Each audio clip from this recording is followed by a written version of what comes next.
After the dramatic declaration of a state of emergency this morning following those clashes between pro and anti-government protesters which have left 1 dead and 43 injured, we sat down and spoke to Prime Minister Samak Sunturawai.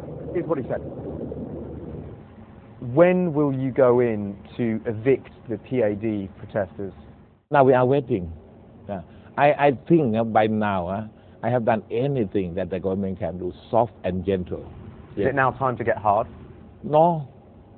Would you like to use this opportunity to issue a deadline for them to leave? When should they When leave? we put a deadline, that means we do the hard job. I didn't mention to make the hard job. I think surrender, surround them. Don't who allowed to come out, let them come out. So you're happy to leave them there for now and surround them? Temporarily, just surrounding. You can come out, you cannot get in. So it's going to be a siege, effectively, of Government House? It's a siege, not a siege, it's just a surrounding. That's the way to solve the problem. But the reason they say they hate you is because you're a puppet, a proxy of Thaksin. If you can say that, and I'm not a puppet, not a proxy. But last time I interviewed you, you said, what's wrong with that? What's wrong? I still put the very same there. What's wrong with that?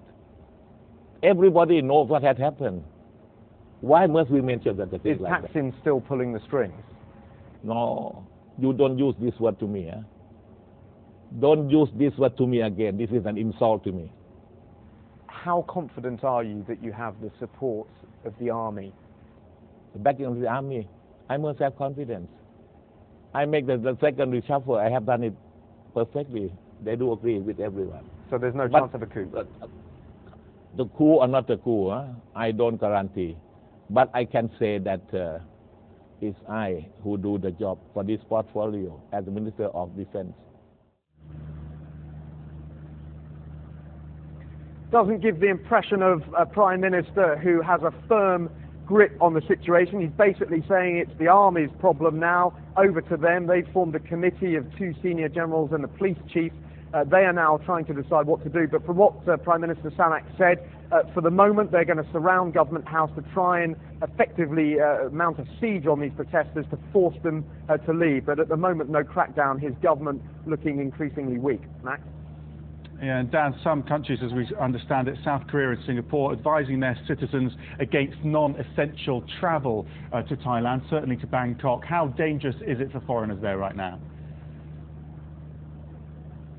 I think at the moment there's no real danger to foreigners as long as they stay away from the areas which are being protested. But this could get a lot worse. The protesters are now saying that they are going to effectively bring in several big labour unions here which are threatening strikes involving possibly electricity workers, water workers and so on. There's even talk of them blockading the main airport here in an effort to bring down the government of Samak. They accuse him of being corrupt, of being a proxy, a puppet of the ousted Prime Minister Thaksin Shinawatra, and they appear to be just upping the ante every day, piling the pressure on, almost taunting the government to say, we're here, we control Government House, what are you going to do about it? At the moment, the army, which has now been put in charge, seems to be saying, we're not going to do anything about it for now.